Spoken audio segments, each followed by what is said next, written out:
Le gouverneur de la région du Bata, maître Jean-Bernard Padaré, a entamé une tournée administrative dans le département du Bata-Est. Il s'est rendu à Sinet et Amzak, mais bien avant, il était à Hadjar. Mamataïr Dibring Al-Hour.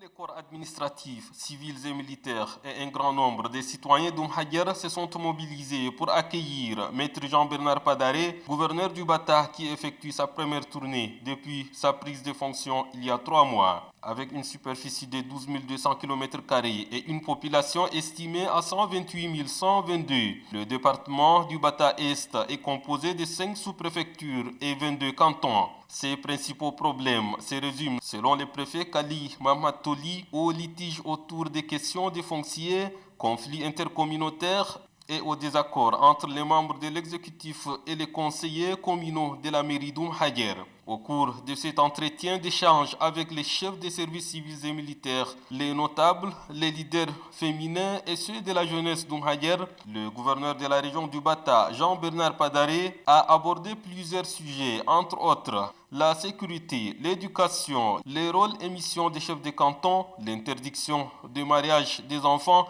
la protection de l'environnement et les conflits intercommunautaires. Au sujet de la sécurité, le gouverneur a instruit les préfets et les sous-préfets à créer en commun accord avec les chefs de canton des comités de veille pour mettre fin au phénomène de coupures de routes et de vol de bétail. Dans la sous-préfecture d'Assinet, le conflit intercommunautaire a été largement abordé par le gouverneur. Les 8 chefs de canton qui comptent à Assinet, le gouverneur leur demande de contribuer à la résolution des problèmes et non à la complication des conflits. Les décisions de l'État ne doivent souffrir d'aucune contestation.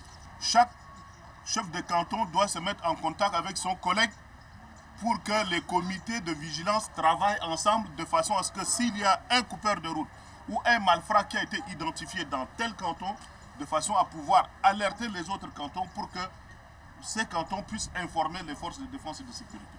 Le même message est aussi porté à la population de la sous-préfecture d'Amsak, où une grande foule est sortie à la place publique pour écouter le gouverneur.